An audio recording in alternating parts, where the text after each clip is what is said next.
Hello বন্ধুরা, কি হালচাল তোমাদের? বন্ধুরা, বাঙালি জাতিসহ সমগ্র ভারতবর্ষের গর্ব নেতাজি সুভাষচন্দ্র বসুর অন্তর্ধান রহস্য নিয়ে তো আপনারা অনেক ভিডিওই দেখেছেন, কিন্তু নেতাজি তথা আজাদ হিন্দ বাহিনীর 90 কেজি স্বর্ণমুদ্রা সহ বিপুল পরিমাণ সম্পদের ইতিহাস সম্পর্কে আপনারা কতটুকু জানেন?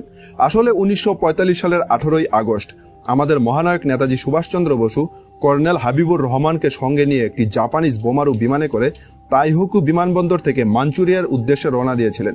যাত্রাকালে নেতাজি নিজের সঙ্গে বেশ কয়েকটি বাক্স নিয়ে যাচ্ছিলেন, আর এই বাক্সগুলোর মধ্যে ছিল প্রায় 90 কেজি সোনা, যেগুলো ব্রিটিশদের বিরুদ্ধে লড়াইয়ে সহযোগিতার জন্য দেশ বিদেশে বসবাসরত সর্বস্তরের ভারতীয়রা আজাদিন ফৌজের তহবিলে দান করেছিল। কিন্তু দুঃখের বিষয়, সেদিন নেতাজিকে বহনকারী বিমানটি উড্ডয়নের সঙ্গে সঙ্গে ভেঙে পড়ে, আর বলা হয় সেই রহস্যময় বিমান দুর্ঘটনাতেই নেতাজি প্রাণ হারিয়েছিলেন। আর সেই বিমানে থাকা আজাদিন ফৌজের 90 কেজি সোনার মধ্যে মাত্র 11 কেজি 300 গ্রাম অফিসিয়ালি ভাবে ভারতে এসেছিল। বাকি সোনা খুব চালাকি করে আত্মসাৎ করে নেওয়া হয়। এছাড়া দ্বিতীয় বিশ্বযুদ্ধের সময় জাপান অধিকৃত বিভিন্ন স্থানে আজাদিন বাহিনীর প্রায় 300 কোটি টাকা মূল্যের বিপুল পরিমাণ সম্পদ রাখা ছিল। নেতাজির বিমান দুর্ঘটনার পর এই সম্পদও আত্মসাৎ করা হয়েছিল।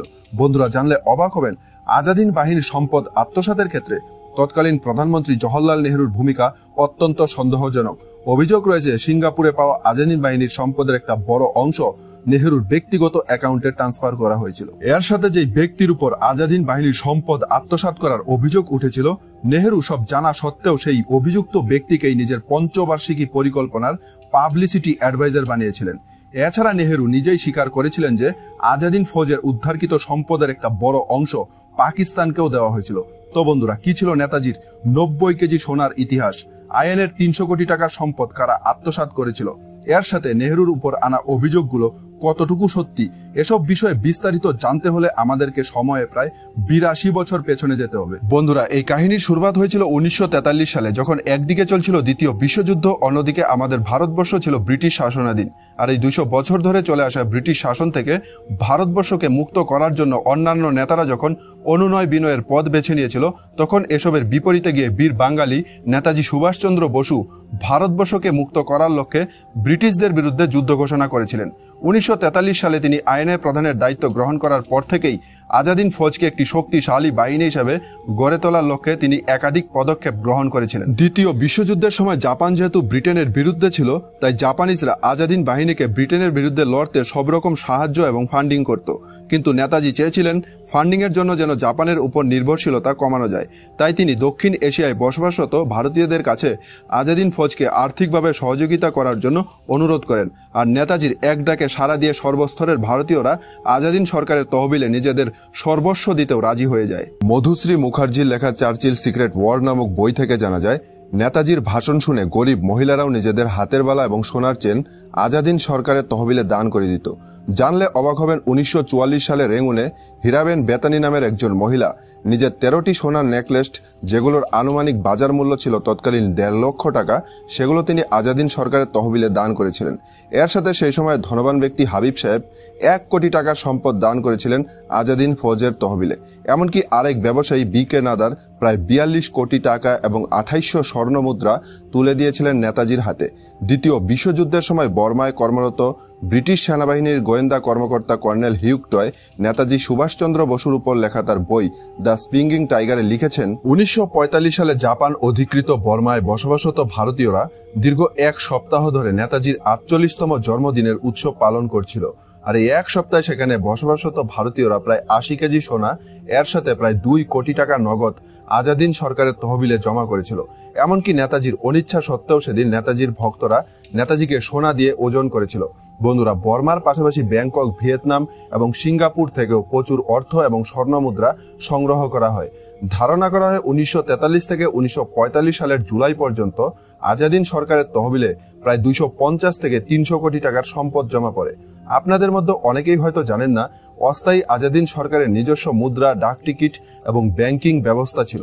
আর দানে পাওয়া এই বিপুল পরিমাণ সম্পদ আজাদিন সরকারের ব্যাংকেই জমা রাখা হতো। সবকিছুই ঠিকঠাক চলছিল। নেতাজির নেতৃত্বে আজাদিন বাহিনী এগিয়ে যাচ্ছিল নিজেদের লক্ষ্যের দিকে। ব্রিটিশ মুক্ত ভারত গড়া তখন শুধুমাত্র ছিল সময়ের অপেক্ষা। কিন্তু 1945 সালের 6 এবং 9 আগস্ট জাপানের হিরোশিমা এবং নাগাসাকিতে পরপর 2টি পরমাণু বোমা নিক্ষেপ করা হলে 15ই আগস্ট জাপানের তৎকালীন সম্রাট হিরোহিতো আত্মসমর্পণ করতে বাধ্য হয়, আর এই ঐতিহাসিক ঘটনার মধ্য দিয়ে সমাপ্ত হয় দ্বিতীয় বিশ্বযুদ্ধ। নেতাজি তখন জাপান অধিকৃত সিঙ্গাপুরে অবস্থান করছিলেন, কিন্তু অক্ষশক্তির পরাজয়ের ফলে সিঙ্গাপুর খুব শীঘ্রই ব্রিটিশ সেনাবাহিনীর নিয়ন্ত্রণে চলে আসতে পারে এমন সংকেত পাওয়ার পর নেতাজি সিঙ্গাপুরে থাকাটা আর নিরাপদ বলে মনে করেননি। তাই নেতাজি সময় বিলম্ব না করেই পরদিন সকাল 8টায় ব্যাংককে অবস্থানরত IIL এর ব্যাংকক শাখার সভাপতি দেবনাথ দাসের কাছে টেলিগ্রাফের মাধ্যমে একটি বার্তা পাঠিয়েছিলেন। এই বার্তায় নেতাজি দেবনাথ দাসকে আজাদিন বাহিনীর সমস্ত সম্পদ সুরক্ষিত স্থানে সরিয়ে ফেলার নির্দেশ দেন, আর মিস্টার দাস নেতাজির নির্দেশ মতন সমস্ত সম্পদ ব্যাংককে থাকা নেতাজির গোপন বাসভবনে রেখে আসেন। সেদিন দুপুর 2টার আগে নেতাজি বিমানযোগে সিঙ্গাপুর থেকে ব্যাংককে থাকা আজাদিন বাহিনীর হেডকোয়ার্টারে চলে আসেন। সেখানে তিনি IIL এর উচ্চপদস্থ কর্মকর্তাদের সঙ্গে বৈঠক করে আজাদিন বাহিনীর সৈন্য এবং কর্মচারীদের 2 মাসের অগ্রিম বেতনের ব্যবস্থা করার পাশাপাশি নেতাজি ঘোষণা করলেন, জাপানের আত্মসমর্পণ IIL এর আত্মসমর্পণ নয়, আজাদিন বাহিনীর লড়াই জারি থাকবে, তবে বর্তমান পরিস্থিতি বিবেচনা করে ব্যাংকক ত্যাগ করে অন্য কোনো সুরক্ষিত স্থানে আশ্রয় নিতে হবে। তাই সেদিন রাতেই নেতাজি তার ব্যক্তিগত সচিব তথা সম্পদ রক্ষকের দায়িত্বে থাকা কুন্দন সিং এবং মেজর আবিদ হাসান সাপরানির সঙ্গে আলোচনায় বসেন। সিদ্ধান্ত হয় নিরাপত্তাজনিত কারণে ব্যাংককে থাকা বিপুল পরিমাণ সোনা অন্যত্রে সরিয়ে ফেলা হবে। তবে কি পরিমাণ সোনা নিয়ে নেতাজি ব্যাংকক ছেড়েছিলেন তা নিয়ে মতভেদ রয়েছে। কিন্তু 1978 সালে প্রধানমন্ত্রী মোরারজি দেশাই সরকারের আমলে গঠিত তদন্ত কমিটির 18 পৃষ্ঠার একটি গোপন নোটে নেতাজির সহযোগী কুন্দন সিং এর উদ্ধৃতি দিয়ে বলা হয়েছিল, ব্যাংকক ছেড়ে যাওয়ার সময় নেতাজির কাছে থাকা 4টি স্টিলের বক্সে 75 থেকে 90 কেজি সোনা ছিল, যেগুলোর মধ্যে বেশিরভাগই ছিল স্বর্ণালঙ্কার। জার্মানিতে হিটলারের সঙ্গে দেখা করার সময় হিটলার নেতাজিকে একটি সোনার সিগারেট কেস উপহার হিসেবে দিয়েছিলেন, আর এই সিগারেট কেসটিও সেই 90 কেজি সোনার মধ্যে অ্যাড করা ছিল। যাই হোক, 1945 সালের 17ই আগস্ট সকালবেলা নেতাজি তার 6 জন সহযোগী Debnath Das, colonel Habibur Rahman, colonel Pritam Singh, captain Gulzara Singh, major Abid Hasan এবং SAIR কে সঙ্গে নিয়ে বিমানযোগে ব্যাংকক ত্যাগ করে সাইগনে এসে পৌঁছেছিলেন। সেখান থেকে তাদের গন্তব্য ছিল জাপান অধিকৃত মাঞ্চুরিয়া। পরিকল্পনা ছিল সাইগনে থাকা আজাদিন নামক বিমানে করে তারা মাঞ্চুরিয়া পৌঁছাবে, কিন্তু জুলাই মাসে মিত্র বাহিনীর দ্বারা বোমা নিক্ষেপের কারণে আজাদিন নামক বিমানটির ব্যাপক ক্ষয়ক্ষতি হয়েছিল, তাই এটি সেবা প্রদানেও অক্ষম হয়ে পড়ে। ঐতিহাসিক জয়েস চ্যাপম্যানের লেখা বই দ্য INA অ্যান্ড জাপান থেকে জানা যায়, সাইগনে জাপানিজ সেনাবাহিনীর ফিল্ড মার্শাল তেরাউচির সঙ্গে নেতাজির সাক্ষাৎ হয়েছিল। এমন অবস্থায় নেতাজি তেরাউচির কাছে মাঞ্চুরিয়া যাওয়ার ক্ষেত্রে আগত সমস্যার কথা জানালে ফিল্ড মার্শাল তেরাউচি মিৎসুবিশি 21 নামক একটি জাপানিজ বোমারু বিমানে নেতাজির জন্য একটি আসনের ব্যবস্থা করেন। আর এই বিমানটিতে আগে থেকেই 11 জন জাপানি সৈন্য সহ জ্বালানি তেলের ড্রাম ছিল এবং বিমানটির গন্তব্য ছিল জাপানের রাজধানী টোকিও। কিন্তু এই বিমানটিতে নেতাজির জন্য একটি আসনের ব্যবস্থা করা হলেও ওনার সঙ্গে থাকা 6 জন সহযোগীর জন্য এই বিমানে পর্যাপ্ত আসনের ব্যবস্থা ছিল না। তা সত্ত্বেও নেতাজি জাপানিজ অফিসারদের কাছে অনুরোধ করে কর্নেল হাবিবুর রহমানের জন্য একটি আসনের ব্যবস্থা করেছিলেন, আর এজন্য নেতাজির সঙ্গে থাকা সুটকেস থেকে প্রায় 38 কেজি ওজন কমিয়ে ফেলা হয়। নেতাজি তার আরও এক সহযোগীকে সঙ্গে নিয়ে যেতে চেয়েছিলেন, কিন্তু নেতাজির সঙ্গে থাকা সুটকেসগুলো অত্যন্ত ভারী দেখে কর্নেল নোনোগাকি, যিনি নিজেও একজন পাইলট এবং সেই বিমানের সহযাত্রী ছিলেন, তিনি নেতাজিকে বললেন বিমানটি একটি নির্দিষ্ট ভার বহনে সক্ষম, তাই হয় তৃতীয় কোনো ব্যক্তি নয়তো এই বাক্সগুলোকে সঙ্গে নিতে পারবেন। এমন অবস্থায় নেতাজি বাক্সগুলোকেই সঙ্গে নেওয়ার সিদ্ধান্ত নিলেন। তবে কি পরিমাণ সোনা নিয়ে নেতাজি বিমানে চড়েছিলেন তার কোনো সুনির্দিষ্ট হিসেব পাওয়া যায় না, কারণ এ ধরনের রেকর্ডগুলো শত্রু বাহিনীর হাতে পৌঁছে যেতে পারে ভেবে এগুলো আগেই ধ্বংস করে ফেলা হতো। এছাড়া দ্বিতীয় বিশ্বযুদ্ধে পরাজয়ের পর জাপান তাদের অসংখ্য গোপন নথি নষ্ট করে দেয়, তাই নেতাজি কি পরিমাণ সোনা নিয়ে জাপানে যাচ্ছিলেন এবং কোন INA তহবিলে কি পরিমাণ সম্পদ ছিল তার কোনো সঠিক বিবরণ পাওয়া যায় না। শুধুমাত্র প্রত্যক্ষদর্শীদের দেওয়া তথ্যের উপর ভিত্তি করেই কি পরিমাণ সম্পদ ছিল তার একটি অনুমান লাগানো যায়। নেতাজির অন্তর্ধান রহস্য উদ্ঘাটনের উদ্দেশ্যে 1956 সালে গঠিত শাহনওয়াজ তদন্ত কমিটির জিজ্ঞাসাবাদে নেতাজির সহযোগী কর্নেল হাবিবুর রহমান বলেছিলেন, 17ই আগস্ট 2টি সোনাভর্তি বাক্স নিয়ে তিনি এবং নেতাজি সাইগন ছেড়েছিলেন, কিন্তু কুন্দন সিং এর মতে ব্যাংকক ছেড়ে যাওয়ার সময় নেতাজির সঙ্গে থাকা 4টি স্টিলের বক্সে 75 থেকে 90 কেজি সোনা ছিল। আজাদ হিন্দ ব্যাংকের রেঙ্গুন শাখার চেয়ারম্যান দীনানাথ জানিয়েছেন, 24 এপ্রিল 1945 আজাদ হিন্দ বাহিনী পিছু হাঁটার সময় ব্যাংক থেকে 140 পাউন্ড বা 64 কেজি সোনা তুলে নেওয়া হয়েছিল। আইএল এর ব্যাংকক শাখার প্রধান দেবনাথ দাস এবং নেতাজির ঘনিষ্ঠ রঘুনাথ শর্মা 1945 সালে গঠিত শাহনওয়াজ তদন্ত কমিটির কাছে সাক্ষ্য দিয়েছিলেন যে ব্যাংকক ছেড়ে যাওয়ার সময় নেতাজি সঙ্গে করে প্রায় 1 কোটি টাকা মূল্যের সম্পদ নিয়ে গিয়েছিলেন। উইকিপিডিয়ার তথ্য অনুসারে সাইগন যাওয়ার পথে 4টি লোহার বাক্সে করে প্রায় 106 কেজি সোনা ছিল, কিন্তু বিমানের ভার বহনে অক্ষমতার জন্য নেতাজি প্রায় 38 কেজি সোনা সাইগনের বিমানবন্দরেই ওনার সহযোগীদের কাছে রেখে গিয়েছিলেন। তবে বেশিরভাগ ঐতিহাসিক এবং গবেষকদের মতে নেতাজি প্রায় 70 কেজি সোনা নিয়ে ব্যাংকক ছেড়েছিলেন, যার মধ্যে 38 কেজি তিনি তার সহযোগীদের কাছে রেখে বাকি 32 কেজি সোনা নিয়ে বিমানে চড়ে টোকিওর উদ্দেশ্যে যাত্রা করেছিলেন। যাই হোক বন্ধুরা, 1945 সালের 17 আগস্ট 32 কেজি সোনা ভর্তি দুটি ব্যাগ এবং কর্নেল হাবিবুর রহমানকে সঙ্গে নিয়ে সাইগনে দাঁড়িয়ে থাকা জাপানিজ বোমারু বিমান মিৎসুবিশি KI-21 উঠে পড়েন। বিমানটির রুটম্যাপ ছিল যে এটি ভিয়েতনামের সাইগন থেকে টেক অফ করে তাইওয়ানের হাইতোতে অবতরণ করবে, সেখান থেকে যাবে তাইপেই, এরপর এটি যাবে জাপান অধিকৃত মাঞ্চুরিয়ায়, আবার মাঞ্চুরিয়া থেকে ফাইনাল গন্তব্য টোকিওতে পৌঁছাবে। বন্ধুরা, অনেক ঐতিহাসিকদের মতে দ্বিতীয় বিশ্বযুদ্ধে জাপানের পরাজয়ের পর নেতাজি নতুন কোনো সাথী দেশের সন্ধানে ছিলেন যাদের সাহায্যে ভারতের স্বাধীনতা সংগ্রাম জারি রাখা যাবে, আর অনেকেই মনে করেন সেই দেশটি সোভিয়েত ইউনিয়ন, কারণ দ্বিতীয় বিশ্বযুদ্ধের সময় সোভিয়েত ইউনিয়ন মিত্র শক্তির পক্ষে থাকলেও মতাদর্শের দিক দিয়ে সোভিয়েত রাশিয়া ছিল আমেরিকা এবং ব্রিটেনের সম্পূর্ণ বিপরীত। তাই নেতাজি আশা করেছিলেন ভারতের স্বাধীনতা সংগ্রামে সোভিয়েত সরকার অবশ্যই আজাদ হিন্দ বাহিনীকে সাহায্য করবে। তাই অনেকের মতে নেতাজির পরিকল্পনা ছিল প্রথমে টোকিও গিয়ে জাপান সরকারকে ধন্যবাদ জানিয়ে তিনি মাঞ্চুরিয়া হয়ে রাশিয়ায় চলে যাবেন এবং সেখানে বসেই আজাদ হিন্দ সরকারের ভবিষ্যৎ পরিকল্পনা নির্ধারণ করবেন।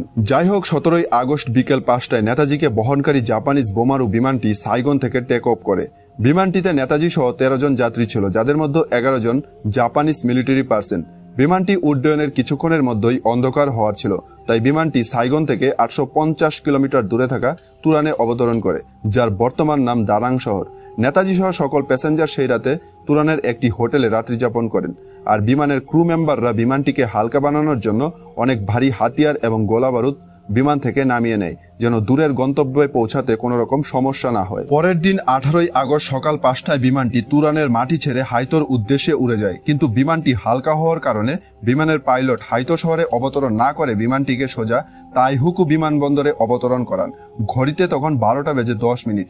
অবতরণের পর 2 ঘন্টার ব্রেক দেওয়া হয়। এই সময়টুকুতে নেতাজি সহ বিমানের অন্যান্য যাত্রীরা দুপুরের খাবার খেয়ে নেয়। অন্যদিকে ক্রু মেম্বাররা বিমানটিকে রিফুয়েলিং করে নেয়, কিন্তু রিফুয়েলিং করার সময় বিমানের পাইলট এবং একজন ইঞ্জিনিয়ার লক্ষ্য করেন যে বিমানের বাঁ পাশের ইঞ্জিনে কোনো একটা সমস্যা রয়েছে।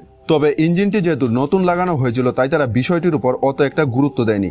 18 আগস্ট দুপুর 2টার সময় বিমানটি তাইহুকু বিমানবন্দর থেকে টেক অফ করার কয়েক মিনিটের মধ্যেই বিকট শব্দে রানওয়ের পাশেই ভেঙে পড়ে। দুর্ঘটনার তীব্রতায় বিমানের সামনের অংশে বসে থাকা 2 জন পাইলট এবং একজন জাপানিজ আর্মির জেনারেল সঙ্গে সঙ্গেই প্রাণ হারায়। নেতাজি বসেছিলেন বিমানের শেষের অংশে থাকা পেট্রোল ট্যাঙ্কের পাশে এবং কর্নেল হাবিবুর রহমান বসেছিলেন নেতাজির পেছনের আসনে। আশ্চর্যজনকভাবে কর্নেল হাবিবুর রহমান এবং নেতাজি দুর্ঘটনাগ্রস্ত এই বিমান থেকে জীবিত বের হয়ে এসেছিলেন, কিন্তু জ্বালানি তেলের ট্যাঙ্কের কাছে বসে থাকার কারণে দুর্ঘটনার সময় নেতাজির শরীর জ্বালানি তেলে ভিজে যায়।